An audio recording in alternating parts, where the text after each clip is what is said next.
अनमोल Sachdeva PhD से विभूषित।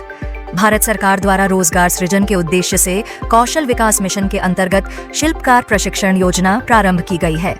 जबलपुर संभाग के संदर्भ में उक्त योजना के विश्लेषणात्मक अध्ययन पर रानी दुर्गावती विश्वविद्यालय जबलपुर द्वारा कटनी निवासी डॉक्टर अनमोल मोटवानी सचदेवा को डॉक्टरेट की उपाधि प्रदान की गई है।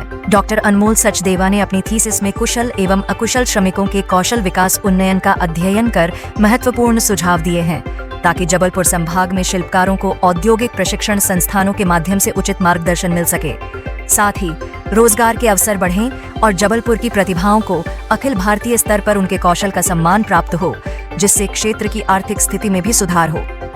ज्ञात हो कि डॉक्टर अनमोल सचदेवा सिहोरा निवासी डॉक्टर महेश मोटवानी एवं श्रीमती राजश्री मोटवानी की सुपुत्री हैं। साथ ही कटनी के प्रतिष्ठित व्यवसाय किराना व्यापारी संघ के अध्यक्ष मोहन सचदेवा एवं समाज सेवी गोविंद सचदेवा की पुत्रवधू तथा युवा समाज सेवी अतुल सचदेवा की धर्मपत्नी है। डॉक्टर अनमोल सचदेवा को यह पीएचडी की उपाधि भारत के प्रतिष्ठित महाविद्यालय जीएसएंड कॉलेज जबलपुर के पूर्व प्राचार्य सुनील कुमार पाहवा के निर्देशन में रानी दुर्गावती विश्वविद्यालय जबलपुर द्वारा प्रदान की गई है। संवाददाता अवधेश सिंह चौहान के साथ Hemant Singh, news MP 21। This is doctor Anmol Motwani Sachdeva. मैं बेसिकली सिहोरा की हूँ और 3 साल पहले इधर शादी हुई कटनी में अतुल सचदेवा से। सबसे पहले ये प्रेस कॉन्फ्रेंस रखने का रीज़न ये है कि काफ़ी लोगों जब मेरी शादी हुई तो काफ़ी लोगों को उसी टाइम पे लग रहा था कि कंटिन्यू कर पाएगी कि नहीं कर पाएगी। इवन सिहोरा में काफ़ी लोगों ने पूछा, कॉलेज में काफ़ी लोगों ने पूछा, बट उस टाइम दिमाग में था कि बाकी लोगों से पहले कर पाऊँगी और वो मैंने किया। तो शादी के बाद दिक्कतें, रिस्पॉन्सिबिलिटीज़ तो बढ़ जाती हैं, लेकिन अगर फोकस्ड है इंसान तो हर चीज़ कर सकता है।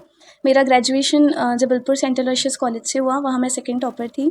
पोस्ट ग्रेजुएशन जीएस कॉलेज से हुआ, जहाँ मैं टॉपर थी। उसके बाद मैंने नेट क्वालिफाई किया फर्स्ट अटैम्प्ट में, स्लेट क्वालिफाई किया फर्स्ट अटैम्प्ट में। उसके बाद पीएचडी एनरोलमेंट हुआ, जिसमें सिर्फ 4 सीट्स थी, जिसमें भी जनरल में सिर्फ एक ही सीट थी। डीईटी दिया, जिसमें हाईएस्ट स्कोरर थी रिटन एग्जाम में। देन इंटरव्यू हुआ and then seat milli.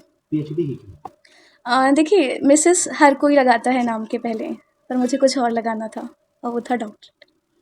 Stream मेरी कॉमर्स थी और under doctor Sunil Kumar Pawa GS college के एक्स प्रिंसिपल के अंडर मैंने पीएचडी किया। कॉमर्स में मेरा जो टॉपिक था वो था skill development schemes in India and analytical study of craftsman training scheme with special reference to Jabalpur division. ये स्कीम 1950s में स्टार्ट हुई थी। जब इंडिया को आज़ादी मिली 1947 में, तो उसके 200 साल तक ब्रिटिशर्स ने हम पे बहुत रूल किया। उस टाइम पे इंडिया सिर्फ एक्सपोर्टर बन गई थी रॉ मटेरियल का और इम्पोर्टर बन गई थी फिनिश गुड्स। जितनी भी हैंडीक्राफ्ट इंडस्ट्रीज़ थी कंट्रीज से, सब खत्म हो गई थी क्योंकि ब्रिटेन ने ख़त्म की थी। जब आज़ादी मिली तो गवर्नमेंट को लगा कि इंडिया को अगर हमें डेवलप करना है तो सेकेंडरी सेक्टर का डेवलपमेंट होना बहुत ज़रूरी है, जो कि इंडस्ट्रीज़ से होगा। और ग्राउंड लेवल में चलाने के लिए वी डिडंट नीड इंजीनियर्स, हमें चाहिए थे स्किल्ड क्राफ्ट्समैन, और उनको स्किल देने के लिए आईटीआईज़ बनाए गए। और आईटीआईज़ जो चलते हैं वो इसी स्कीम के अंडर चलते हैं, which is CTS. Learn to have goals. ये मत सोचिए कि कुछ कर नहीं पाएंगे या फिर शादी हो गई तो बाउंडेशंस हो गए। नहीं, मतलब अगर मेरे पेरेंट्स ने मुझे, बहुत हो सकता है ना कि अपन बोलते हैं विंग्स पेरेंट्स ने दिए, पर डायरेक्शन मेरे इन-लॉज़ ने मुझे दिया। तो बिल्कुल रास्ता बहुत बड़ा है और ख़त्म नहीं करना है, चलते रहना है। किसी भी शिकायत, समस्या, भ्रष्टाचार, आपराधिक गतिविधियों और समसामयिक घटनाओं की जानकारी हमारे व्हाट्सएप नंबर पर आप भेज सकते हैं। हम उसे प्राथमिकता से हमारे चैनल में प्रसारित करेंगे एवं आपको पुरस्कृत करेंगे। आपकी पहचान पूर्णतः गोपनीय रखी जाएगी।